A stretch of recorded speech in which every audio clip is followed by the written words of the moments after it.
صبح کا وقت تھا۔ امی نیچے چولہے کے پاس بیٹھی تھی، ہاتھ میں چمچ پکڑے، چہرے پر تھکن مگر آنکھوں میں ماں والا اطمینان موجود تھا۔ وہ اپنے شوہر کے انتقال کے بعد اپنے دونوں بچوں کے لیے ماں اور باپ دونوں کا کردار ادا کر رہی تھی۔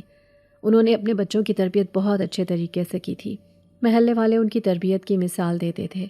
اس دن بھی فجر کی نماز پڑھ کر وہ خود باورچی خانے میں جا گھسی تھی، وہیں سے پکارنے لگی، حسن اٹھ جا بیٹا، ورک شاپ بھی جانا ہے اور رمشا کو اسکول چھوڑنا ہے۔ حسن کروٹ بدلتا ہے، آنکھیں ملتا ہے اور کہتا ہے، امی 5 منٹ اور، ابھی تو نماز پڑھ کے لیٹا تھا۔ امی ہنستی ہیں، 5 منٹ تمہارے 20 منٹ ہوتے ہیں، چلو اٹھ ورنہ رشید صاحب پھر ڈانٹیں گے تمہیں۔ حسن آہستہ سے بستر سے اٹھتا ہے، صابن سے منہ دھوتا ہے، بالوں میں کنگھی پھیرتا ہے، قمیض پہنتے ہوئے اپنی چابی ٹیبل سے اٹھا کر باہر آتا ہے۔ تبھی رمشا بھی کمرے سے باہر آتی ہے، اسکول کی وردی پہنے، ہاتھ میں بستہ لیے۔ بھائی میرے جوتے کے تسمے بند کر دو نا، دیر ہو رہی ہے۔ حسن نے تسمے باندھتے ہوئے کہا، تم خود کیوں نہیں بند کرتی؟ رمشا ہنستی ہے، تمہارے بند کیے تسمے قسمت والے ہوتے ہیں، پھر سارے دن مار نہیں پڑتی۔ حسن ہنستا ہے، ہاں جیسے میں کوئی تعویذ باندھتا ہوں۔ ناشتے میں معمول کے مطابق چنے کی دال اور پراٹھا ملتا ہے۔ امی نے خود پکایا ہے، مگر چہرے پر فکر یہ ہے کہ گیس کمزور ہے، سلنڈر ختم ہونے والا ہے۔ حسن کہتا ہے، امی فکر نہ کریں، شام کو دیکھوں گا، گیس والا آیا تو اس سے بات کر لوں گا۔ امی کہتی ہیں، بیٹا تو بس باتیں کرتا ہے، گیس والا تجھے گھنٹوں ڈر کھاتا ہے۔ حسن مسکرا کر کہتا ہے، امی اس دنیا میں نہ سب ڈر کھاتے ہیں، مگر ایک دن آپ دیکھیے گا سب ٹھیک ہو جائے گا۔ امی ایک ٹھنڈی سانس لیتی ہیں۔ رمشا چپ چاپ نوالے توڑتی ہے۔ گلی میں کسی کی ہتھوڑی چلنے کی آواز آتی ہے۔ زندگی معمول کی رفتار سے جاگ رہی ہے۔ حسن رمشا کو اسکول کے دروازے تک چھوڑ کر موٹر ورک شاپ کی طرف چل پڑتا ہے۔ گلی کے نکڑ پر بیکری ہے جہاں سے میٹھی خوشبو آ رہی ہے، لیکن حسن کی جیب میں صرف 50 روپے ہیں۔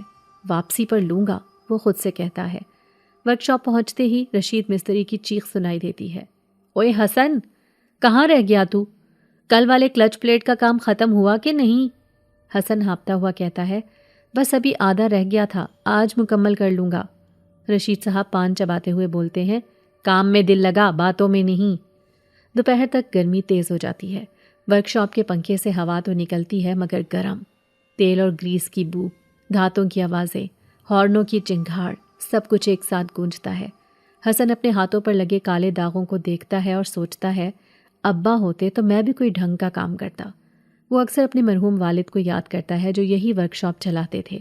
دوپہر کے کھانے میں امی کے دیے پراٹھے اور آلو کی بھجیا۔ رشید صاحب پوچھتے ہیں، بیٹا تیرے گھر کے حالات کچھ بہتر ہوئے؟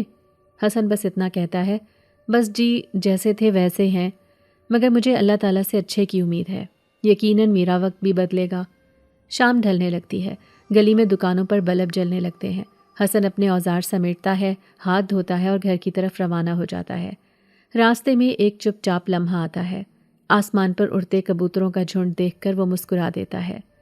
آزادی انہی کو مبارک ہو جنہیں کسی چیز کا بوجھ نہیں، وہ خود سے کہتا ہے۔ گھر پہنچ کر وہ پانی کے نل پر ہاتھ منہ دھوتا ہے۔ امی کھڑکی سے جھانک کر کہتی ہیں، چائے رکھ دوں؟ حسن کہتا ہے، امی ذرا چھت پر جا رہا ہوں۔ رمشا ہنستی ہے، بھائی تم روز شام کو چھت پر کیوں جاتے ہو؟ کوئی راز ہے کیا؟ حسن کہتا ہے، راز تو سب کے دلوں میں ہوتا ہے رمشا، مگر چھت پر جا کر دل ہلکا پھلکا ہونے لگتا ہے۔ چھت پر پہنچ کر آنکھیں بند کر کے ڈوبتا ہوا سورج دیکھ کر وہ تیز سانس بھرتا ہے۔ ہوا میں ٹھنڈک آ رہی ہے۔ سامنے وسیم چاچا کے ریڈیو پر کسی پرانی قوالی کی آواز گونج رہی ہے، من کنتو مولا۔ حسن کو اس قوالی میں کچھ سکون محسوس ہوتا ہے۔ وہ چھت کے ایک کونے میں دیکھتا ہے تو وہاں ایک سفید کبوتری بیٹھی ہے جس کے پر جھکے ہوئے ہیں اور آنکھیں بند ہے۔ حسن قریب جاتا ہے تو دیکھتا ہے کہ کبوتری کے سر کے پاس زخم ہے، جیسے کوئی نوکدار چیز گھسی ہو۔ او بیچاری زخمی ہے، وہ کہتا ہے۔ ہاتھ میں رومال لیتا ہے، کبوتری کو آہستہ سے اٹھاتا ہے۔ وہ ہلکے سے پھڑپھڑاتی ہے جیسے درد میں ہو۔ حسن کہتا ہے، بس بس ڈر مت، کچھ نہیں ہوگا۔ وہ زخم کو دیکھ کر چونک جاتا ہے۔ ایک باریک سا کیل اس کے سر کے پاس گھسا ہوا ہے۔ حسن کے دل میں رحم کی لہر دوڑ جاتی ہے۔ وہ کیل کو آہستہ آہستہ نکالتا ہے۔ جیسے ہی کیل باہر آتا ہے، اچانک ایک ٹھنڈی ہوا کا جھونکا چلتا ہے۔ آس پاس کے کپڑے زور زور سے لہرانے لگتے ہیں۔ ریڈیو کی آواز مدھم ہو جاتی ہے۔ آسمان پر جیسے بادل اکٹھے ہونے لگے ہوں۔ حسن کے ہاتھ کانپنے لگتے ہیں۔ کبوتری کے پر لرزتے ہیں، روشنی سی پھوٹتی ہے، ایک لمحے کے لیے سب کچھ سفید ہو جاتا ہے۔ حسن پیچھے ہٹتا ہے، دل زور سے دھڑکنے لگتا ہے۔ جب روشنی کم ہوتی ہے تو اس کے سامنے وہ کبوتری نہیں بلکہ ایک لڑکی کھڑی ہے، سفید لباس میں، بال کھلے، چہرے پر چاند جیسی نرمی، بڑی بڑی آنکھیں، سرخ ہونٹ۔ اتنی خوبصورت لڑکی تو حسن نے پہلے کبھی اپنی زندگی میں نہیں دیکھی تھی۔ حسن کی سانس رک جاتی ہے، وہ بڑبڑاتا ہے، یہ کیا؟ لڑکی بولتی ہے، تم نے میری قید توڑی ہے حسن، اب میرا تم سے ایک کبھی نہ ٹوٹنے والا تعلق بن چکا ہے، اب میں تم سے وابستہ ہو گئی ہوں۔ حسن کی آواز کانپتی ہے، کون ہو تم؟ یہ سب کیا ہے؟ وہ مسکراتی ہے، میں زیبا ہوں، کبوتری کے روپ میں قید تھی، تمہارے ہاتھ نے میری قید کھولی ہے اور اب میں آزاد ہو گئی ہوں۔ میں تمہارا شکریہ ادا کرتی ہوں کہ تم نے مجھے اس تکلیف سے نجات دے دی۔ حسن خوف اور حیرت کے بیچ کہتا ہے، میں نے تو بس کیل نکالا تھا، کوئی جادو نہیں کیا۔ زیبا کے لبوں پر مسکراہٹ پھیلتی ہے، جادو تمہارے دل میں ہے حسن، تم نے رحم کیا اور رحم سب سے طاقتور جادو ہوتا ہے۔ اگلے لمحے وہ روشنی میں بدل جاتی ہے اور غائب ہو جاتی ہے۔ حسن حیرت میں کھڑا رہ جاتا ہے۔ نیچے سے امی کی آواز آتی ہے، حسن بیٹا چائے ٹھنڈی ہو گئی ہے، نیچے آ جاؤ۔ حسن کے قدم جیسے زمین سے جڑ گئے ہوں۔ کچھ دیر بعد وہ نیچے آتا ہے، چپ چاپ چائے پینے لگتا ہے۔ رمشا کہتی ہے، بھائی تمہارا رنگ کیوں اترا ہوا ہے؟ طبیعت خراب ہے کیا؟ حسن کہتا ہے، نہیں بس ذرا چکر آ گئے تھے۔ امی کہتی ہیں، کام کی تھکن ہوگی، رات جلدی سو جانا۔ رات کو جب سب سو جاتے ہیں تو حسن کروٹیں بدلتا رہتا ہے۔ کھڑکی سے ہلکی ہوا آ رہی ہے اور اس ہوا میں وہی خوشبو شامل ہے جو شام چھت پر تھی، گلاب کے پھولوں جیسی۔ وہ آنکھیں بند کرتا ہے تو ایک نرم سی سرگوشی سنائی دیتی ہے، ڈرو مت حسن، میں تمہارے قریب ہوں۔ حسن کا دل دھڑک اٹھتا ہے، وہ اٹھ کر بیٹھ جاتا ہے۔ کمرے کی تاریکی میں ایک ہلکی روشنی جھلملا رہی ہے، وہی سفید سایہ، وہی خوشبو۔ وہ دھیرے سے کہتا ہے، زیبا، اور آواز گونج بن کر لوٹتی ہے، ہاں زیبا، تم نے میری قید توڑی، اب میں تمہارے قریب رہوں گی۔ حسن کو محسوس ہوتا ہے جیسے وہ یہ سب کچھ خواب دیکھ رہا ہو اور یہ کوئی خیالی دنیا ہے۔ اس کا دماغ کام کرنا چھوڑ جاتا ہے اور فوراً ہی نیند غالب آ جاتی ہے۔ صبح کے وقت امی کی آواز نے جیسے پورے گھر کو جگا دیا تھا، حسن اٹھ جا بیٹا، سورج نکل آیا ہے، ورک شاپ بھی جانا ہے، ناشتہ تیار ہے۔ حسن نے آنکھیں ملتے ہوئے دیکھا کہ کھڑکی سے روشنی کمرے میں پھیل چکی تھی۔ رمشا اسکول کی وردی میں امی کے پیچھے کھڑی تھی اور کہہ رہی تھی، امی بھائی پھر سے دیر سے جائے گا تو رشید مستری ڈانٹے گا۔ امی نے کہا، اس کے بغیر ورک شاپ چلتی کہاں ہے؟ حسن نے جھٹکے سے بستر چھوڑا اور کہا، بس 5 منٹ میں تیار ہوتا ہوں۔ وضو کے بعد نماز فجر پڑھ کر وہ نیچے آیا تو امی چائے کا کپ لیے کھڑی تھی۔ بولو بیٹا، پراٹھا کھاؤ گے یا صرف چائے؟ حسن نے ہنستے ہوئے کہا، امی پراٹھا نہیں، بس چائے دے دو، دیر ہو رہی ہے۔ رمشا نے چھیڑتے ہوئے کہا، بھائی کل رات بھی سو نہیں پائے، شاید وہ خواب میں کوئی پری آ گئی ہوگی۔ حسن نے سنجیدگی سے کہا، تمہیں ہر بات میں مزاح نظر آتا ہے، رات کو بس نیند نہیں آئی تھی۔ اس کی ماں رمشا کو ڈانٹنے لگی اور حسن اتنا کہہ کر باہر نکل گیا۔ کیوں صبح صبح بھائی کو تنگ کرتی ہو؟ کتنی ذمہ داریاں ہیں بیچارے کے سر پر، اسے چائے بھی نہیں پینے دی، اب منہ بنا کر چلا گیا۔ میرا بچہ سارا دن کام کرتا ہے اور ہم ماں بیٹیوں کے لیے کماتا ہے، نہ جانے کب میرے بچے کی یہ پریشانیاں ختم ہوں گی اور وہ بھی کسی دن سکون سے بیٹھ کر ناشتہ کرے گا۔ گلی میں ہلکی دھوپ پھیل رہی تھی۔ بیکری کے سامنے دودھ والے کا سائیکل کھڑا تھا، دکانوں کے شٹر کھل رہے تھے۔ وسیم چاچا کے ریڈیو سے آج پھر پرانی قوالی گونج رہی تھی۔ حسن نے ایک لمحے کے لیے رک کر آسمان کی طرف دیکھا۔ نیلا آسمان پرسکون تھا، مگر اس کے دل میں ایک عجیب سا اضطراب تھا۔ کل کی بات دماغ سے نہیں نکل رہی تھی۔ وہ کبوتری اور زیبا کا چہرہ جیسے ہر پل آنکھوں کے سامنے آتا رہتا تھا۔ اس نے خود سے کہا، شاید میں وہم میں ہوں، ایسا کچھ نہیں ہوا ہوگا۔ وہ شام کا منظر مجھے بالکل خواب جیسا لگ رہا ہے۔ وہ دل ہی دل میں خود سے باتیں کرنے لگا۔ ورک شاپ پہنچا تو رشید مستری پہلے سے بیٹھا تھا، ہاتھ میں پانا لیے گاڑی کے بونٹ پر جھکا ہوا تھا۔ اوئے حسن، تو آ گیا، چل ذرا یہ بولٹ پکڑ اور کل والا کلچ کیس بند کر۔ حسن نے ہاں میں سر ہلایا اور کام میں لگ گیا۔ تھوڑی دیر بعد رشید صاحب نے کہا، بیٹا آج ذرا عجیب سا ماحول لگ رہا ہے، ہوا بند ہے، ایسا لگ رہا ہے جیسے سارے ماحول میں گھٹن بھر گئی ہے۔ حسن نے پسینہ پونچھتے ہوئے کہا، ہاں مستری صاحب، مجھے بھی کچھ عجیب سا محسوس ہو رہا ہے، جیسے حبس سے دل بند ہو جائے گا۔ رشید صاحب ہنس دیے، جب تک اللہ نہ چاہے سانس بند نہیں ہو سکتی، پھر چاہے کتنی ہی حبس دنیا میں کیوں نہ بھر جائے۔ حسن نے بھی ہنستے ہوئے کہا، جی مستری صاحب، مگر دل کا وہم بھی عجیب ہوتا ہے نا، کبھی کبھی ہمیں کچھ ایسا نظر آ جاتا ہے جس کو ہماری سوچ قبول ہی نہیں کر پاتی۔ دوپہر کے وقت جب سب لوگ کھانا کھانے بیٹھے تو ورک شاپ کے پنکھے نے اچانک جھٹکے سے بند ہونا شروع کر دیا۔ رشید صاحب نے کہا، یہ کیا ہو گیا؟ ابھی تو چل رہا تھا۔ حسن اٹھا اور سوئچ دبایا مگر بجلی تھی۔ پنکھا کیوں بند ہوا سمجھ نہیں آیا۔ اسی دوران شیشے کے پاس رکھا چھوٹا آئینہ جیسے کسی نے انگلی سے دھندلا دیا ہو۔ حسن نے انگلی سے صاف کیا تو ایک لمحے کے لیے اسے لگا جیسے اس کے پیچھے کوئی کھڑا ہے۔ اس نے پلٹ کر دیکھا تو کوئی نہ تھا۔ دل میں ایک جھرجھری سی دوڑ گئی۔ رشید صاحب نے کہا، کیا ہوا بیٹا؟ کچھ گرا کیا؟ حسن نے جھجکتے ہوئے کہا، نہیں کچھ نہیں، بس دھول تھی آئینے پر۔ رشید صاحب نے کہا لگایا، لگتا ہے رات کو کم سویا ہے تو۔ دوپہر ڈھلنے لگی تو ورک شاپ میں ایک گاہک آیا، عمر میں 40 کے قریب۔ گاڑی والا بولنے لگا، بھائی کلچ پلیٹ چینج کر دو۔ حسن نے کہا، جی کر دیتا ہوں۔ وہ نیچے جھک کر کام کرنے لگا۔ اتنے میں گاہک کے ساتھ آنے والا دوسرا بندہ اچانک بولا، یہ کام تو غلط کر رہا ہے۔ حسن نے کہا، نہیں بھائی یہ طریقہ ٹھیک ہے، مگر وہ بولا، تمہیں آتا ہی نہیں۔ جھگڑا بڑھنے لگا۔ رشید صاحب نے کہا، بس بس یہاں بحث نہیں ہوگی، تم دونوں باہر جاؤ۔ گاہک بولا، یہ لڑکا تو بدتمیز ہے۔ رشید صاحب بولے، نہیں بیٹا یہ شریف ہے، آج کل عجیب سا دن چل رہا ہے، سب کے مزاج گرم ہے۔ گاہک چلا گیا۔ حسن نے سر پکڑ کر کہا، اللہ جانے سب کچھ اتنا الجھا ہوا کیوں لگ رہا ہے، شاید میرا دماغ ٹھیک سے کام نہیں کر رہا۔ شام تک وہ تھک چکا تھا۔ گھر کی طرف چلتے ہوئے اس نے دیکھا کہ سامنے گلی میں رمشا ٹیوشن سے واپس آ رہی ہے، ہاتھ میں بستہ اور چہرے پر حیرت۔ امی نے دروازہ کھولا، رمشا اندر آئی اور سیدھا حسن کے پاس گئی۔ بھائی، آج عجیب بات ہوئی۔ ایک عورت تھی سڑک پر، سفید دوپٹہ لیے بس سٹاپ کے پاس کھڑی تھی اور بار بار مجھے دیکھ رہی تھی جیسے مجھے پہچانتی ہو۔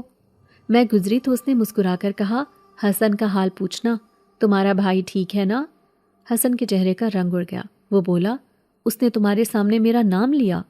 رمشا نے کہا، ہاں بالکل، حسن کا نام لے کر۔ حسن نے خود سے کہا، یہ کیسے ممکن ہے؟ پھر اس نے گھبرا کر پوچھا، وہ عورت کیسی تھی؟ رمشا نے کہا، بالکل اس خوشبو جیسی تھی جیسی تمہارے کمرے میں ہمیشہ ہوتی ہے۔ حسن نے چپ رہنے میں ہی عافیت جانی اور کہا، شاید کوئی وہم ہو۔ امی نے کہا، لڑکیوں کو دھیان سے رکھنا چاہیے، آج کل کا زمانہ عجیب ہے۔ بیٹا کسی بھی اجنبی سے بات کرنے کی ضرورت نہیں، اپنے کام سے کام رکھو، اسکول سے سیدھا گھر آیا کرو اور راستے میں کسی بھی اجنبی سے بات کرنے سے گریز کیا کرو۔ شام ڈھل گئی۔ امی نے چولہے پر دال رکھی۔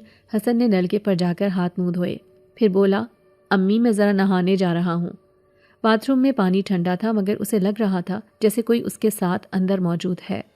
پانی کی بالٹی میں اپنا عکس دیکھ کر وہ چونکا، جیسے کسی اور کی آنکھیں جھلک گئیں۔ اس نے سر جھٹک دیا اور کہا، نہیں نہیں یہ میرا وہم ہے۔ اس نے شیشے پر نظر ڈالی تو شیشہ بھاپ سے ڈھکا ہوا تھا۔ اس نے ہاتھ سے صاف کیا تو دیکھا جیسے کسی نے انگلی سے کچھ لکھا ہو۔ ہلکے سے لفظ ابھرے، میں تمہارے ساتھ ہوں۔ حسن کے ہاتھ سے صابن گر گیا۔ وہ پیچھے ہٹا اور دروازہ کھول کر باہر نکل آیا۔ امی نے حیرت سے پوچھا، کیا ہوا بیٹا؟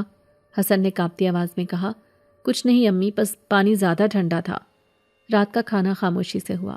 امی نے کہا، حسن آج پھر تم چپ کیوں ہو؟ رمشا بولی، بھائی شاید اس عورت کے بارے میں سوچ رہا ہے۔ حسن نے گہری سانس لے کر کہا، امی اگر کبھی کوئی انجان شخص تمہارا نام لے تو کیسا لگتا ہے؟ امی نے کہا، بیٹا لوگ کبھی کبھی بے وجہ باتیں کر جاتے ہیں، ان کے پیچھے مت پڑ۔ حسن نے سر ہلایا مگر دل کا بوجھ کم نہ ہوا۔ سب کے سونے کے بعد کمرے میں خاموشی چھا گئی تھی، باہر ہوا بھی رک گئی تھی، بلب مدھم سا چل رہا تھا۔ حسن بستر پر لیٹا ہوا تھا مگر نیند آنکھوں سے کوسوں دور تھی۔ اسے لگا جیسے کمرے کی فضا بھاری ہو گئی ہو، جیسے کوئی اس کے قریب ہو۔ اس نے آنکھیں بند کیں تو کسی کے نرم قدموں کی چاپ سنائی دی۔ اس نے پلٹ کر دیکھا تو کمرے کے کونے میں ایک سفید سایہ تھا۔ آہستہ آہستہ وہ سایہ واضح ہوتا گیا۔ زیبا سفید لباس میں زمین پر بیٹھی تھی، بال کھلے ہوئے، چہرے پر وہی روشنی، وہی خاموشی، وہی نرمی۔ حسن نے کپکپاتی آواز میں کہا، تم یہاں کیوں آئی ہو؟ زیبا نے نرمی سے کہا، تم سے دور رہنا اب ممکن نہیں ہے حسن، میں تمہارے ساتھ ہوں۔ تم نے میری قید توڑی تھی، اب میں تمہاری قید میں ہوں۔ حسن نے کانپتے ہوئے کہا، تم انسان نہیں ہو نا؟ زیبا نے مسکرا کر کہا، انسان وہ ہوتا ہے جو درد سمجھے، اور تم نے میرا درد سمجھا ہے۔ حسن نے کہا، میں نے تمہارے لیے کچھ نہیں کیا زیبا۔ وہ بولی، تم نے سب کچھ کیا، میں تمہیں دیکھتی رہتی ہوں، جہاں تم جاتے ہو میں وہیں رہتی ہوں، تمہاری سانسوں میں، تمہاری خوشبو میں، تمہارے خیال میں۔ حسن نے کہا، مگر یہ سب ٹھیک نہیں ہے، میرے گھر والے، میرے ارد گرد سب محسوس کر رہے ہیں۔ زیبا نے کہا، وہ سب دیکھیں گے مگر سمجھ نہیں پائیں گے، تمہیں بس میرا احساس کرنا ہوگا۔ حسن نے اٹھنے کی کوشش کی مگر اس کے پاؤں جیسے زمین سے جڑ گئے۔ زیبا قریب آ کر بولی، تمہیں ڈرنا نہیں چاہیے حسن۔ حسن نے کہا، مگر مجھے ڈر لگتا ہے۔ زیبا نے آہستہ سے کہا، ڈر محبت کی پہچان ہے۔ حسن نے آنکھیں بند کر لیں اور جب دوبارہ کھولیں تو زیبا غائب تھی۔ صرف کھڑکی کے پاس ایک سفید کبوتروں والا پر گرا تھا جس سے وہی خوشبو آ رہی تھی۔ حسن نے وہ پر اٹھا کر اپنی کتاب میں رکھ دیا۔ رات کی خاموشی میں حسن کے کانوں میں اس کی آواز گونجتی رہی، میں تمہارے ساتھ ہوں۔ وہ بار بار یہی کہتا رہا کہ یہ خواب نہیں، یہ سب حقیقت ہے۔ صبح کب ہوگی، کب سورج نکلے گا، بس یہی سوچتا رہا۔ دل کی دھڑکن تیز تھی اور ذہن میں زیبا کی مسکراہٹ نقش ہو چکی تھی، جیسے اب وہ اس کی زندگی کا حصہ بن چکی ہو، چاہے وہ مانے یا نہ مانے۔ صبح سویرے رمشا کی چیخ سے گھر کی خاموشی ٹوٹ گئی۔ امی نے گھبرا کر کہا، کیا ہوا بیٹا؟ رمشا پسینے میں بھیگی ہوئی تھی اور کہہ رہی تھی، امی وہ عورت خواب میں آئی تھی، وہی جس کی آنکھیں بالکل برف جیسی تھی، وہ مجھے بلاتی تھی، وہ کہتی تھی کہ چھت پر آؤ، میں تمہارا انتظار کر رہی ہوں۔ امی نے اس کے سر پر ہاتھ رکھا اور دم کیا۔ حسن اسی وقت وضو کر کے فجر پڑھنے جا رہا تھا۔ اس نے بہن کو دیکھا اور کہا، خواب ہی تھا رمشا، ڈرو مت۔ رمشا کچھ کہنے ہی والی تھی کہ امی نے اشارہ کیا، چپ رہو بیٹا، اللہ کا نام لو۔ حسن نے کچھ نہیں کہا مگر دل کے کسی کونے میں عجیب سا بوجھ بیٹھ گیا۔ نماز کے بعد وہ ناشتہ کر کے ورک شاپ پر چلا گیا۔ باہر گلیوں میں معمول کی ہلچل تھی۔ نان بائی کی دکان سے خوشبو آ رہی تھی، بچے اسکول جا رہے تھے، مگر حسن کے قدم کچھ سست تھے، جیسے دل مان نہ رہا ہو۔ ورک شاپ پر پہنچا تو ناصر مستری نے کہا، یار حسن آج بڑا خاموش لگ رہا ہے، خیریت تو ہے؟ حسن نے ہنستے ہوئے کہا، بس نیند پوری نہیں ہوئی تھی۔ ناصر نے کہا، چلو تم پچھلے ٹائر کے نٹ کھول لو، گاہک جلدی میں ہے۔ حسن جھک کر کام کرنے لگا مگر جیسے ہی ہاتھ رینچ پر پڑا اسے لگا کوئی اس کے پیچھے کھڑا ہے۔ اس نے پلٹ کر دیکھا تو وہاں کوئی نہیں تھا، پر آہستہ آہستہ ہوا کی لہر جیسے کان کے قریب سے گزری اور کسی نے سرگوشی کی، تم نے مجھے آزاد کیا تھا، میں تمہیں بھولنے نہیں دوں گی۔ حسن نے جھرجھری لی۔ ناصر نے کہا، کیا ہوا یار، چہرہ کیوں سفید ہو گیا؟ حسن نے کہا، کچھ نہیں، وہ بس چکر آ گیا۔ دوپہر تک وہ بار بار محسوس کرتا رہا جیسے کوئی اس کے قریب سانس لے رہا ہو۔ کبھی آئینے میں ایک لمحے کو کسی کا عکس نظر آتا اور غائب ہو جاتا۔ شام تک اس کے اندر ایک بوجھ سا جمع ہو چکا تھا۔ گھر پہنچا تو امی صحن میں بیٹھی کھانسی کر رہی تھی، ان کے ہاتھ میں کپ کپی تھی۔ حسن نے ان کا ماتھا چھوا تو بخار تھا۔ اس نے کہا، امی دوا لے آئیں؟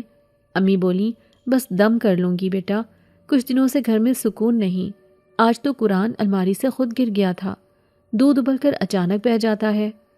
حسن نے کہا، امی آپ وہم کر رہی ہیں، مگر دل میں خود خوف تھا۔ اس نے رمشا کو دیکھا، وہ چھت کی طرف بار بار نظریں اٹھا رہی تھی۔ حسن نے کہا، کیا بات ہے؟ رمشا بولی، بھائی وہی خوشبو پھر سے آ رہی ہے، وہی جو اس عورت کے پاس تھی۔ حسن نے سخت لہجے میں کہا، بکواس مت کرو، چپ ہو جاؤ۔ مگر اسی لمحے پانی کا جگ خود ہلنے لگا۔ سب نے دیکھا۔ رمشا بھاگ کر امی سے لپٹ گئی۔ رات کے کھانے کے بعد سب کمرے میں چپ بیٹھے تھے۔ باہر آسمان پر بادل چھا رہے تھے۔ حسن نے کہا، امی میں ذرا چھت سے اپنی شرٹ لے آؤں؟ رمشا نے فوراً کہا، بھائی مت جاؤ، مگر حسن نے نہیں سنا۔ وہ چھت پر چڑھا تو ہوا تھم گئی تھی۔ وہی سفید چاندنی بکھری ہوئی تھی جیسے کچھ لمحوں کے لیے وقت رک گیا ہو۔ حسن نے نظریں دوڑائیں تو زیبا کھڑی تھی، سفید لباس میں، بال ہوا میں لہرا رہے تھے۔ آنکھوں میں وہی اداسی تھی جو کسی نے صدیوں سے روتے روتے جمع کی ہو۔ وہ بولی، تمہیں ڈرنا نہیں چاہیے حسن، تم نے میری قید توڑی تھی، میں تمہارا نقصان نہیں چاہتی۔ وہ ایک قدم قریب آئی تو حسن پیچھے ہٹ گیا اور بولا، تم کون ہو؟ تمہاری حقیقت کیا ہے؟ زیبا کے ہونٹ تھر تھر آئے اور وہ بولی، ایک عامل نے مجھے پکڑ لیا تھا، دولت کے لیے میرے وجود کو قید کر دیا تھا۔ میں اس کے لیے خزانے کھولتی تھی مگر ہر بار وہ میرے خون سے عمل کرتا تھا۔ ایک دن میں نے انکار کیا تو اس نے مجھ پر جادو کر کے مجھے کبوتری بنا دیا۔ اس کیل سے میں ہمیشہ بندھی رہی جب تک تم نے وہ نہیں نکالا۔ تمہیں نہیں پتا میں نے کتنی صدیوں کے برابر رتیں دیکھی ہیں۔ ہر طلوع آفتاب میرے لیے سزا بن گیا تھا۔ حسن خاموشی سے سنتا رہا۔ اس نے آہستہ سے کہا، تمہیں اب کیا چاہیے؟ زیبا بولی، بس یہ کہ تم مجھے پناہ دو، میں اب اس دنیا سے بند گئی ہوں، تمہارے آس پاس رہنا میری قسمت ہے۔ مگر حسن کے اندر خوف بڑھنے لگا۔ زیبا نے ہاتھ بڑھایا، اس کے چہرے پر لرزتی روشنی پڑی۔ حسن نے پیچھے ہٹتے ہوئے کہا، نہیں زیبا، یہ ٹھیک نہیں۔ زیبا کی آواز بدل گئی، نرم سے بھاری اور گونجتی ہوئی۔ میں انسان نہیں ہوں حسن، میری رگوں میں بے وفائی نہیں ہے۔ میں تمہیں کچھ نہیں کہوں گی، بس تم مجھے کبھی تنہا مت چھوڑنا۔ میں ہر اس شخص سے نفرت کرتی ہوں جو مجھے دولت کے لیے چاہے۔ تم نے مجھے آزاد کیا ہے، تم نے مجھے ترس بھری نگاہ سے دیکھا ہے، تم نے میرا احساس کیا کہ میں تکلیف میں ہوں اور میرا کیل نکال کر مجھے آزاد کر دیا۔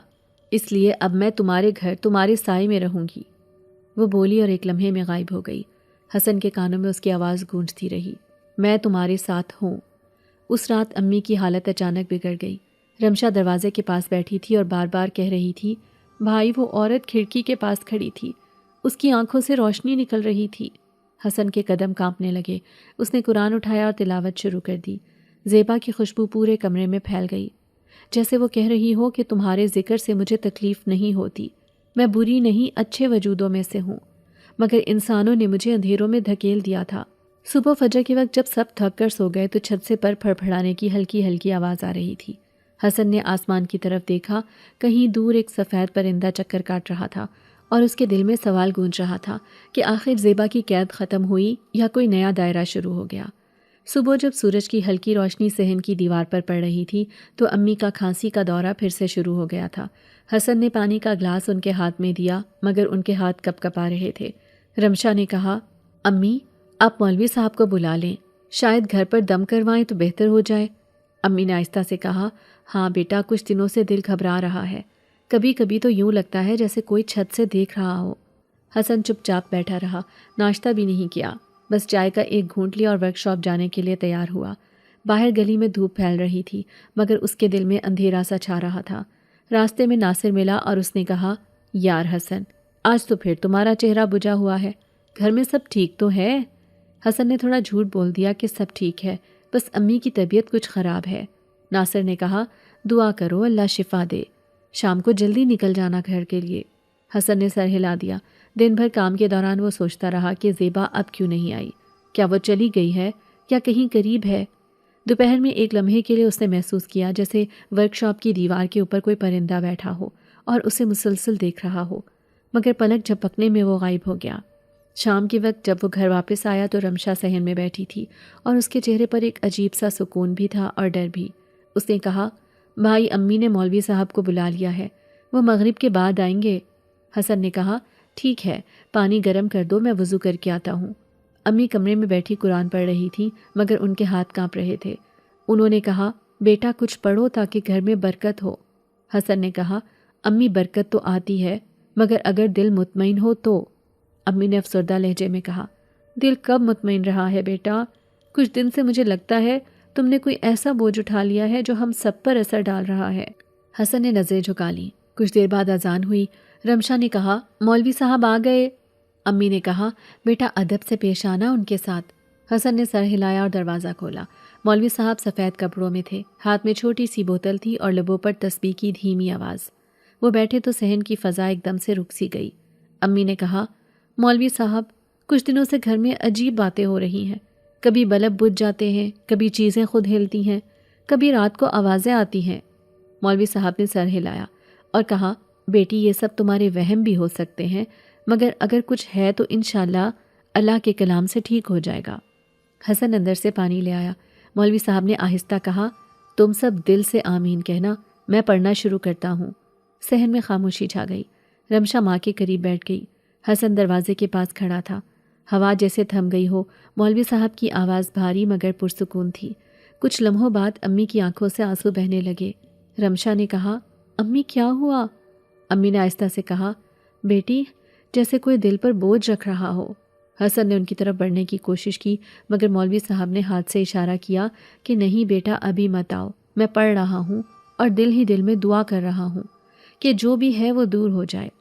حسن نے محسوس کیا جیسے ہوا کے اندر ایک سرد لہر دوڑ گئی ہے۔ صحن کی دیواروں پر سائے ہلنے لگے جیسے کوئی آہستہ آہستہ ان کے گرد گھوم رہا ہو، مگر مولوی صاحب کی تلاوت جاری رہی۔ شام کے آسمان پر ہلکا اندھیرا پھیل گیا تھا اور گھر کے اندر وہ خاموشی گہری ہونے لگی جس میں سانسوں کی آواز بھی سنائی دے رہی تھی۔ کمرے کی فضا بھاری ہونے لگی تھی، پنکھا زور زور سے گھومنے لگا، حالانکہ بجلی کم تھی۔ رمشا ماں کے پاس دبک کر بیٹھ گئی، امی کے ہاتھ میں تسبیح لرزنے لگی۔ اچانک باورچی خانے کی کھڑکی خود بخود بند ہوئی۔ مولوی صاحب نے پڑھائی جاری رکھی مگر ان کی آواز میں کپکپاہٹ آ گئی۔ تبھی اوپر چھت سے کسی کے ننگے پاؤں چلنے کی آواز آئی۔ مولوی صاحب نے کہا، کوئی چھت پر ہے؟ حسن فوراً بولا، نہیں مولوی صاحب، وہاں تو کوئی نہیں جاتا۔ مولوی صاحب نے اسے دیکھا اور کہا، پھر یہ کس کے قدم ہیں؟ حسن نے اوپر دیکھا، بلب ہلکی روشنی دے رہا تھا۔ جیسے ہی بلب جھلملایا، چھت پر سفید لباس میں زیبا کھڑی نظر آئی۔ وہ نیچے نہیں دیکھ رہی تھی، بس ایک ہاتھ دیوار پر رکھا اور آہستہ سے بولی، حسن، میں تمہیں نقصان نہیں پہنچانا چاہتی، انہیں کہو پڑھنا بند کریں۔ مولوی صاحب نے بلند آواز میں تلاوت جاری رکھی تو زیبا کی چیخ گونجی، اتنی تیز کہ رمشا کے کان بند ہو گئے۔ حسن چیخا، بس کریں مولوی صاحب، رک جائیں، وہ کسی کو نہیں ستاتی۔ مگر مولوی صاحب رکنے کو تیار نہ تھے۔ تبھی چھت پر رکھا پرانا لوہے کا دروازہ ہلا اور دیوار سے ایک پرانی کیل اڑ کر مولوی صاحب کے کندھے میں جا لگی۔ خون بہنے لگا۔ امی گھبرا گئیں۔ استغفار، کیا ہو رہا ہے؟ مولوی صاحب نے دم توڑتا لہجے میں کہا، یہ جنزادی نہیں ہے، یہ کسی کے تابع روح ہے، کسی نے باندھ رکھی تھی، شاید تمہارے بیٹے کے ساتھ کوئی وعدہ کیا گیا ہے۔ حسن کا چہرہ زرد پڑ گیا۔ کیا مطلب؟ وہ تو میری مددگار ہے، دشمن نہیں ہے میری۔ مولوی صاحب بولے، بیٹا مددگار اور مالک میں فرق ہوتا ہے، جو تمہاری مدد کر رہا ہے شاید تمہیں آہستہ آہستہ اپنا بنا رہا ہے۔ زیبا اب چھت پر بیٹھی تھی، ہاتھوں سے بال سنبھالتی ہوئی اور آنکھوں میں عجیب سی چمک۔ حسن نے فوراً کہا، میں نے اسے بچایا تھا، وہ ایک قید میں تھی اور میں نے اسے آزاد کیا تھا۔ حسن چیخا، زیبا، مجھے تم سے کچھ نہیں چاہیے، چلی جاؤ یہاں سے۔ وہ ہنسی، تمہیں لگتا ہے میں جا سکتی ہوں؟ تم نے اپنے ہاتھوں سے مجھے آزاد کیا ہے، میں کہیں نہیں جا سکتی، اب ہم بندھے ہوئے ہیں حسن۔ امی نے قرآن بند کیا اور روتے ہوئے کہا، مولوی صاحب کچھ کرو، یہ کیا کہہ رہی ہے؟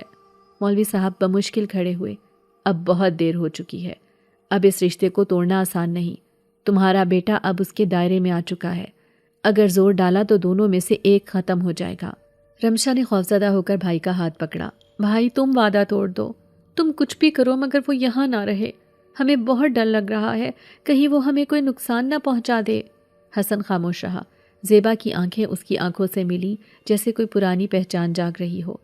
اسی لمحے ایک تیز ہوا چلی، چھت کے سارے سامان اڑنے کی آوازیں آئیں، بلب بجھ گیا اور گھر اندھیرے میں ڈوب گیا، صرف زیبا کی آنکھوں کی روشنی باقی تھی۔ جیسے ہی بلب بجھا سب کچھ ایک لمحے کو ساکت ہو گیا۔ رمشا چیخ اٹھی، امی روشنی کہاں گئی؟ امی نے کانپتی ہوئی آواز میں کہا، بیٹی بیٹھ جا، قرآن پڑھ، اللہ ہمارے ساتھ ہے۔ حسن آہستہ آہستہ اٹھا اور دروازے کی طرف بڑھا۔ باہر صحن میں ہلکی روشنی تھی، شاید چاند کی۔ اس نے آسمان کی طرف دیکھا مگر چھت کے کنارے پر سفید لباس میں زیبا کھڑی تھی۔ اس کی آنکھیں چمک رہی تھی جیسے کسی گہرے سمندر میں روشنی تیر رہی ہو۔ حسن نے دھیمی آواز میں کہا، زیبا، تمہیں یہ سب کے سامنے نہیں آنا چاہیے تھا، تمہیں دیکھ کر میرے گھر والے کس قدر خوفزدہ ہیں، تمہیں اس بات کا اندازہ بھی ہے؟ میں نے تمہارا راز اب تک راز ہی رکھا تھا تاکہ تمہارے وجود سے میرے گھر میں کوئی خوف پیدا نہ ہو۔ زیبا نے آہستہ آہستہ قدم نیچے رکھے، زینہ اترتی ہوئی وہ حسن کے سامنے آ گئی۔ اس کے قدم زمین کو چھوئے بغیر چل رہے تھے۔ اس نے نرمی سے کہا، میں آئی نہیں، تم نے بلایا تھا۔ حسن چونک گیا، میں نے کب بلایا تمہیں؟ زیبا نے دھیرے سے کہا، اس رات جب تم اکیلے تھے، جب تمہارے دل میں درد تھا، جب تم نے کہا تھا، یا اللہ مجھے کوئی سہارا دے، میں اکیلا ہوں۔ وہ دعا تھی تمہاری لیکن کسی اور نے سن لی، میں نے سنی۔ میں جانتی ہوں تم اپنے والد کے جانے کے بعد کتنے تنہا ہو گئے ہو۔ جب تم نے مجھے آزاد کیا تو میرا فرض بنتا ہے کہ میں تمہاری پریشانیاں دور کروں۔ حسن نے الجھ کر کہا، میں نے تو خدا سے مانگا تھا۔ زیبا کی آنکھوں میں ہلکی سی نمی آ گئی، اور میں نے تمہاری آواز سنی کیونکہ تم نے مجھے آزاد کیا ہے ایک ظالم عامل سے جس نے مجھے برسوں قید رکھا تھا، دولت کے حصول کے لیے میرے وجود کو زنجیروں سے باندھ کر اپنے فائدے کے لیے پڑھائیاں کی تھیں۔ جب وہ مر گیا تو میں گلیوں میں آوارہ پھرنے لگی، انسانوں کے گھروں کے اوپر ندیوں کے کنارے، درختوں کے سائے میں، مگر تمہاری آواز نے مجھے روکا۔ تمہارے دکھ نے مجھے یاد دلایا کہ میں کبھی ایک جن زادی تھی۔ زیبا مسکرائی۔ تمہیں ایک حقیقت بتاؤں؟ پہلے میں ایک معمولی لڑکی تھی۔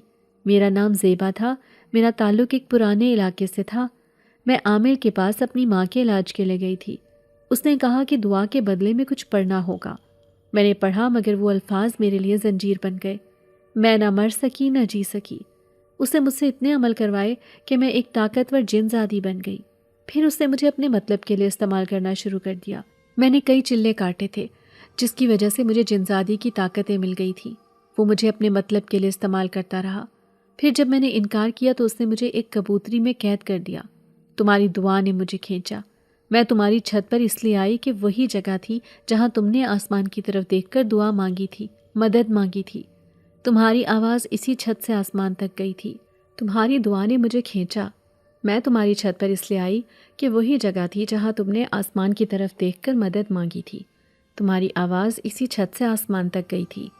حسن نے بے یقینی سے کہا، یعنی تم میری مدد کرنے آئی تھی؟ زیبا نے آہستہ سے کہا، ہاں، پہلے صرف تمہیں تکلیف سے بچانے، مگر وقت کے ساتھ میں خود بدلنے لگی۔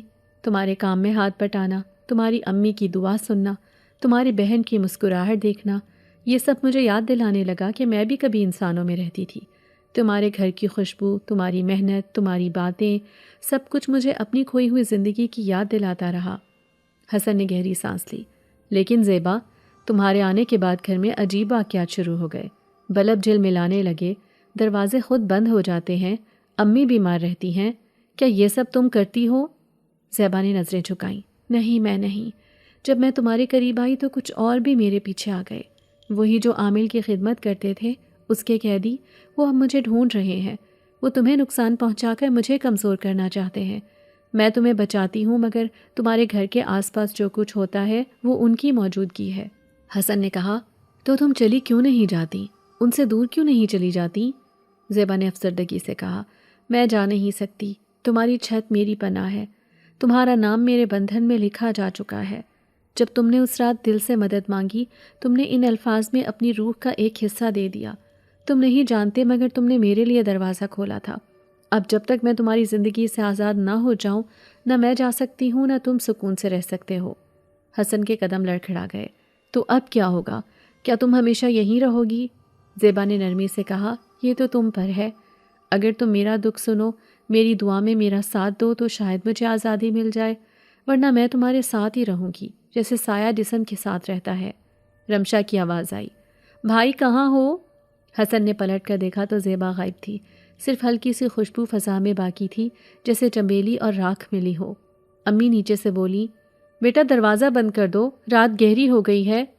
حسن چپ چاپ دروازہ بند کرتا ہے مگر دل میں ایک سوال گونجتا ہے، کیا واقعی زیبا بری تھی یا وہ بھی کسی ناحق ظلم کا شکار تھی؟ صبح معمول کے مطابق فجر کی اذان کے ساتھ ہی گلی میں پرندوں کی چہچہاہٹ سنائی دی اور آسمان پر ہلکی سی روشنی پھیلنے لگی۔ رمشا کی آنکھ اس وقت کھلی جب امی نیچے چولہے پر برتن رکھ رہی تھی اور تیل کے جلنے کی خوشبو پھیل رہی تھی۔ حسن ابھی ورک شاپ نہیں گیا تھا، وہ آنگن میں بیٹھا جوتے پالش کر رہا تھا۔ رمشا نے اونگتی ہوئی آواز میں کہا، بھائی آج اتنی صبح کیا مصروفیت ہے؟ حسن نے ہلکے سے مسکرا کر کہا، کچھ نہیں، بس دل نہیں لگ رہا۔ کل رات جو کچھ ہوا نا، وہ بار بار ذہن میں آ رہا ہے۔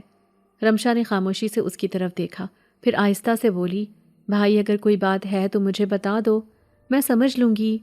حسن نے نظریں جھکائیں، نہیں بس کچھ عجیب سا محسوس ہوتا ہے، جیسے کوئی میرے ساتھ ہو ہر وقت۔ رمشا نے نظریں نیچی کیں اور آہستہ سے کہا، بھائی کیا تم نے کبھی سوچا کہ وہ کبوتری کیا تھی آخر جسے تم نے بچایا تھا؟ حسن کے ہاتھ رک گئے اور اس نے چونک کر کہا، کیا مطلب تمہارا؟ رمشا نے بات بدل دی، کچھ نہیں، میں بس ایسے ہی پوچھ رہی تھی، اور کمرے کی طرف چل دی، مگر اس کے دماغ میں پچھلی رات کی وہ جھلک گونج رہی تھی جب اس نے چھت کے کونے سے وہ چمکتی ہوئی چاندی کی کیل اٹھائی تھی۔ وہ کیل عام نہیں لگ رہی تھی۔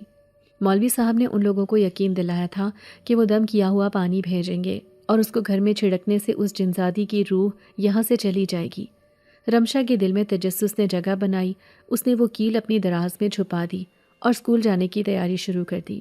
دن کے وقت اسکول میں بھی وہ بے چین رہی۔ کلاس میں ٹیچر کچھ پڑھا رہی تھی مگر اس کا ذہن بار بار اس چمکتی ہوئی کیل کی طرف جا رہا تھا۔ اس نے فیصلہ کر لیا کہ شام کو جب وہ گھر واپس جائے گی تو اس کے بارے میں ضرور جانے گی۔ شام کو گھر آئی تو امی نے کہا، بیٹا چائے بنا دو، مجھے بخار سا لگ رہا ہے۔ حسن ورک شاپ سے ابھی تک نہیں آیا۔ رمشا نے جلدی سے چائے رکھی اور کمرے میں آ کر دراز سے وہ کیل نکالی۔ روشنی میں اس کا چمکنا کسی عجیب دھات کی طرح تھا، جیسے وہ عام دھات نہ ہو۔ اس نے نیٹ پر تلاش کیا، پرانے عاملوں کے بارے میں پڑھا، پھر ایک مضمون کھلا جس میں لکھا تھا کہ کچھ لوگ جنات کو قید کرنے کے لیے چاندی کی کیل استعمال کرتے ہیں۔ وہ کیل جب کسی مخصوص آیت کے ساتھ جن کے جسم یا جگہ میں گاڑی جاتی ہے تو وہ قید ہو جاتا ہے۔ رمشا کا دل زور زور سے دھڑکنے لگا۔ اسے لگا کہ یہی وہ کیل ہے جو کبوتری یعنی زیبا کے سر میں تھی۔ اس نے آہستہ سے خود سے کہا، یعنی بھائی نے ایک قید شدہ جنزادی کو آزاد کر دیا۔ اسی وقت صحن سے حسن کی آواز آئی، رمشا چائے ہے کیا؟ رمشا گھبرا کر کیل دراز میں رکھتی ہے اور چائے لے کر باہر آتی ہے۔ حسن تھکا ہوا لگ رہا تھا۔ اس نے کہا، آج ورکشاپ پر عجیب دن گزرا۔ ایک ٹائر بغیر ہاتھ لگے خود پھٹ گیا، سب گھبرا گئے۔ پھر میں نے دیکھا کہ میرے پاس سے ہوا کا جھونکا گزرا جیسے کوئی چل رہا ہو۔ رمشا خاموش ہو گئی۔ اس نے پوچھا، بھائی کیا آج زیبا تمہیں نظر آئی؟ حسن نے کہا، نہیں، مگر میں نے اس کی خوشبو محسوس کی تھی۔ رمشا نے ہچکچاتے ہوئے کہا، بھائی اگر وہ جنزادی ہے تو تم اسے چھوڑ کیوں نہیں دیتے؟ حسن نے چونک کر اس کی طرف دیکھا۔ یہ تمہیں کس نے کہا؟ ان سب باتوں میں مت پڑو۔ رمشا نے نظریں چرا لیں۔ رات کا وقت تھا، سب کھانے کے بعد اپنے اپنے کمروں میں چلے گئے۔ امی سو چکی تھی۔ حسن اپنے کمرے میں بیٹھا پنکھا بند کر کے خاموشی میں کچھ سوچ رہا تھا۔ رمشا کے دل میں عجیب سا کھچاؤ تھا۔ وہ آہستہ سے دروازہ کھول کر چھت پر گئی۔ چاند آسمان پر پوری روشنی کے ساتھ چمک رہا تھا۔ چھت کے ایک کونے میں ہوا کی ہلکی سی لہر تھی جیسے کوئی سانس لے رہا ہو۔ رمشا نے دل مضبوط کیا اور دھیمی آواز میں کہا، زیبا اگر تم یہاں ہو تو سامنے آ جاؤ، میں تم سے بات کرنا چاہتی ہوں۔ کچھ لمحے خاموشی رہی، پھر اچانک ہوا کا رخ بدلا۔ سفید لباس لہرا کر سامنے آیا۔ زیبا وہاں کھڑی تھی۔ رمشا پیچھے ہٹی مگر زیبا نے نرمی سے کہا، ڈرو مت، میں تمہیں نقصان نہیں دوں گی۔ رمشا نے ہمت کر کے پوچھا، تم میرے بھائی کے پیچھے کیوں پڑی ہو؟ زیبا نے خاموشی سے اس کی طرف دیکھا اور کہا، میں اس کے پیچھے نہیں، اس کے ساتھ ہوں۔ رمشا نے کہا، تو پھر اسے چھوڑ کیوں نہیں دیتی؟ زیبا کے چہرے پر اداسی اتر آئی۔ میں چھوڑ نہیں سکتی کیونکہ وہ اب میری قید ہے۔ رمشا کے لب کپ کپائے۔ قید یعنی تم نے اسے بندھا لیا ہے؟ زیبا نے آہستہ سے کہا، اس نے مجھے آزاد کیا تھا تو اس کا نام میری تقدیر میں لکھا گیا۔ اب وہ میرے ساتھ جڑ چکا ہے اور میں اس کی تقدیر کے ساتھ جڑ چکی ہوں۔ رمشا پیچھے ہٹی۔ اس کی آنکھوں میں خوف تھا۔ اس نے کہا، تمہیں احساس نہیں کہ یہ سب ہمارے گھر کے لیے مصیبت بن رہا ہے؟ امی خوف زدہ رہتی ہیں، حسن کا حال بگڑ رہا ہے، تم چلی کیوں نہیں جاتی؟ زیبا کی آواز میں ایک عجیب درد تھا۔ میں نہیں جا سکتی، تم نہیں سمجھو گی، میں کئی صدیوں کی قید سے آزاد ہوئی ہوں۔ جب وہ کیل تمہارے بھائی نے نکالی تھی تو میں نے اس کی سانس میں زندگی محسوس کی تھی۔ تم نہیں جانتی کہ وہ لمحہ میرے لیے کیسا تھا۔ میں اندھیروں میں تھی اور اس نے روشنی دی۔ رمشا نے سخت لہجے میں کہا، مگر وہ انسان ہے اور تم جنزادی ہو، تم دونوں کی دنیا الگ ہے۔ زیبا کے لبوں پر ہلکی مسکراہٹ آئی اور اس نے کہا، محبت دنیا نہیں دیکھتی۔ میں نے کبھی سوچا نہیں کہ میں جن ہوں، میں صرف اسے دیکھتی ہوں جو مجھے قید سے آزاد کر کے گیا۔ رمشا خاموش ہو گئی مگر دل میں خوف بیٹھ گیا۔ اس نے دھیرے سے کہا، اگر میں اسے تم سے دور کر دوں تو کیا ہوگا؟ زیبا نے سرد لہجے میں کہا، جو بھی کرے گا وہ جل جائے گا۔ رمشا کے چہرے کا رنگ اڑ گیا۔ زیبا نے آہستہ سے کہا، ڈرو مت، میں تمہارے بھائی کو نقصان نہیں پہنچاؤں گی، میں اس کی حفاظت کرتی ہوں، لیکن کچھ قوتیں ہیں جو اسے چھیننا چاہتی ہیں۔ رمشا نے پوچھا، کون قوتیں؟ زیبا نے کہا، وہی جو مجھے قید میں رکھتی تھی، وہی عامل کی مخلوق، وہ اب اس کی روح کے پیچھے ہیں۔ میں ان سے لڑ رہی ہوں، مگر اگر تم میرا ساتھ نہ دو گی تو شاید وہ جیت جائیں۔ رمشا کی آنکھوں میں آنسو آ گئے اور اس نے کہا، مجھے یقین نہیں ہو رہا کہ جو کچھ میں سن رہی ہوں وہ حقیقت ہے۔ زیبا نے کہا، حقیقت وہی ہوتی ہے جس سے دل انکار نہ کر سکے۔ اسی لمحے نیچے سے حسن کی آواز آئی، رمشا کہاں پر ہو؟ چھت پر کیوں ہو؟ رمشا گھبرا کر پیچھے مڑی تو زیبا غائب تھی، جیسے ہوا میں تحلیل ہو گئی ہو۔ حسن اوپر آیا تو رمشا خاموش کھڑی تھی۔ اس نے کہا، بھائی میں بس ہوا کھانے آئی تھی۔ حسن نے اس کے چہرے پر خوف دیکھا اور پوچھا، کیا ہوا، تم ٹھیک تو ہو؟ رمشا نے کہا، ہاں بس نیند نہیں آ رہی۔ حسن نے کہا، چل نیچے چل، امی اکیلی ہیں؟ دونوں نیچے آ گئے مگر رمشا کا دل اب بھی دھڑک رہا تھا۔ اس نے سوچا کہ زیبا کے بارے میں کسی کو نہ بتائے ورنہ مصیبت بڑھ جائے گی۔ رات کے پچھلے پہر جب سب سو گئے تو رمشا نے خواب میں دیکھا کہ وہی چاندی کی کیل خود بخود دراز سے باہر نکل کر زمین پر گر رہی ہے اور زیبا کی آواز آ رہی ہے، رمشا اب وقت کم ہے، جو کچھ تم سمجھ رہی ہو وہ سب ختم ہونے والا ہے، اگر تم نے میرا ساتھ نہ دیا تو تمہارے بھائی کو کوئی بچا نہیں سکے گا۔ رمشا چونک کر جاگ گئی، اس کا دل کانپ رہا تھا۔ اس نے زمین پر دیکھا تو واقعی وہ کیل فرش پر پڑی تھی۔ اس نے اٹھا کر دراز میں رکھی مگر سوچتی رہی کہ اب کیا کرے، کس پر یقین کرے، زیبا پر یا مولوی صاحب کی باتوں پر جو کل بول کر گئے تھے کہ تمہارے گھر پر قبضہ شروع ہو چکا ہے۔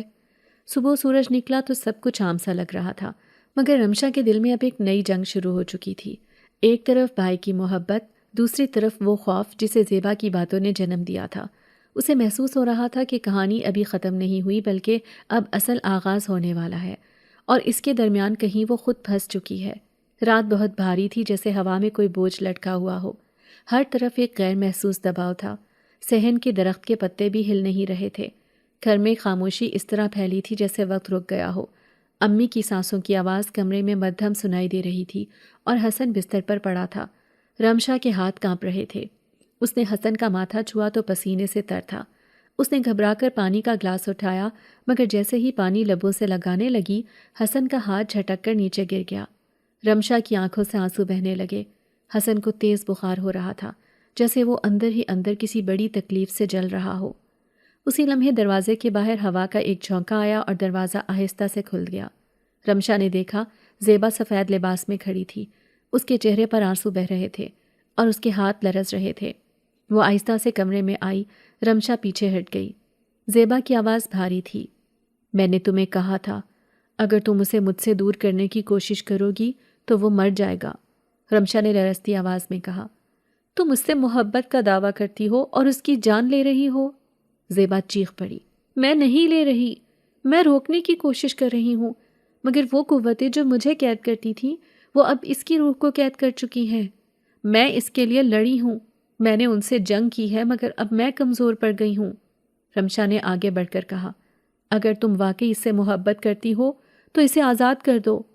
زیبا نے خاموشی سے کہا، تم نہیں سمجھتی، محبت اور قید ایک ہی چیز ہے۔ میرے لیے آزادی اس کی موت ہے اور اس کی زندگی میری قید۔ رمشا نے کہا، نہیں، ایسا نہیں ہو سکتا۔ اگر تمہاری محبت سچی ہے تو تم اسے بچاؤ گی نہ کہ قید میں رکھو گی۔ زیبا کی آنکھوں سے روشنی نکلنے لگی۔ وہ پیچھے ہٹی اور کہا، تم نہیں جانتی میں کیا ہوں۔ میں اس روشنی اور تاریکی کے بیچ کا وجود ہوں جہاں رحم اور غضب ایک ساتھ چلتے ہیں۔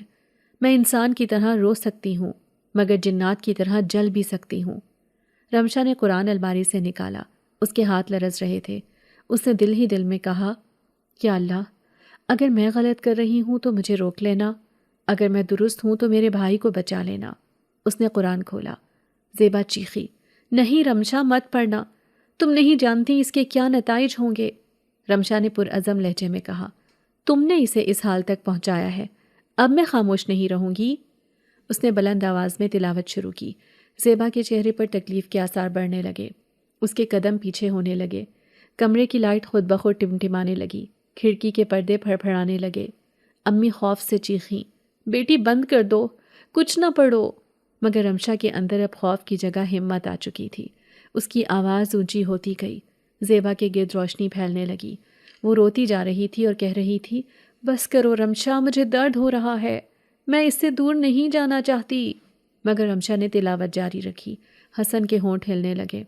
اس کی سانس ٹوٹی ہوئی سی لوٹنے لگی۔ زیبا نے اپنے دونوں ہاتھ آسمان کی طرف اٹھا کر چیخ ماری، میں قید میں رہنا نہیں چاہتی تھی مگر اب اس کے بغیر رہ بھی نہیں سکتی۔ رمشا کی آواز بلند ہو گئی۔ امی رونے لگیں۔ زیبا کے جسم سے روشنی کے ذرے نکلنے لگے جیسے اس کا وجود بکھر رہا ہو۔ وہ دھیرے دھیرے شفاف ہونے لگی۔ رمشا کی آنکھوں میں آنسو تھے مگر اس نے پڑھنا نہیں چھوڑا۔ زیبا نے آہستہ سے کہا، رمشا، میں واپس جا رہی ہوں مگر تمہیں چھوڑ کر نہیں۔ تمہارے بھائی کے گرد میں نے جو دائرہ بنایا تھا وہ ہمیشہ رہے گا۔ جب کبھی اس پر مصیبت آئے گی میری یہ روشنی اسے چھو کر بچا لے گی۔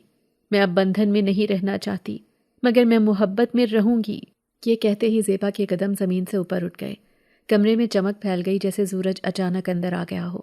حسن نے ایک لمبی سانس لی اور اس کے چہرے پر سکون آ گیا۔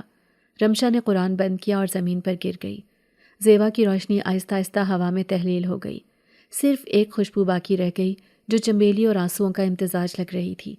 حسن نے آنکھیں کھولیں اور مدھم آواز میں کہا، رمشا، روشنی کہاں گئی؟ رمشا نے رو کر کہا، وہ واپس چلی گئی بھائی، لیکن وہ تمہیں چھوڑ کر نہیں گئی، وہ تمہارے ارد گرد ہے۔ حسن نے مسکرا کر آنکھیں بند کر لیں۔ امی نے شکر ادا کیا کہ ان کے بیٹے کی سانس واپس آ گئی۔ رات کی ہوا میں اب وہ دباؤ نہیں تھا جو کئی دنوں سے محسوس ہو رہا تھا۔ صحن کے درخت کے پتے ہلنے لگے تھے جیسے کسی نے انہیں آزاد کر دیا ہو۔ رمشا نے آسمان کی طرف دیکھا، چاند پوری طرح روشن تھا، مگر اس کی روشنی میں ایک مدھم سی چمک الگ نظر آ رہی تھی، جیسے کوئی وہاں کھڑا مسکرا رہا ہو۔ رمشا کے لبوں سے بے اختیار نکلا، زیبا، تمہیں سکون مل گیا نا؟ اور ہوا میں ایک ہلکی سی سرگوشی گونجی، ہاں، مگر میں تمہیں یاد رکھوں گی۔ صبح جب سورج نکلا تو حسن بستر سے اٹھ کر باہر آیا۔ اس کے چہرے پر سکون تھا۔ اس نے کہا، آج عجیب سا ہلکا پن محسوس ہو رہا ہے، جیسے دل کا بوجھ اتر گیا ہو۔ رمشا نے مسکرا کر کہا، وہ چلی گئی بھائی، مگر اس کی روشنی تمہارے ساتھ ہے۔ حسن نے آسمان کی طرف دیکھا اور خاموشی سے کہا، شکریہ رمشا۔ گھر میں اب وہ خوف نہیں تھا جو ہر رات محسوس ہوتا تھا۔ امی کی طبیعت بہتر ہو گئی تھی۔ رمشا نے قرآن الماری میں رکھا اور آہستہ سے کہا، کبھی کبھی توبہ بھی قربانی مانگتی ہے اور قربانی نجات بن جاتی ہے۔ اسی لمحے باہر آسمان پر ہلکی سی ہوا چلی اور ایک سفید کبوتری چھت کے اوپر سے اڑتی ہوئی آسمان کی طرف چلی گئی۔ رمشا نے مسکرا کر دروازہ بند کیا اور دل ہی دل میں دعا کی کہ زیبا جہاں بھی ہو اب اسے سکون نصیب ہو۔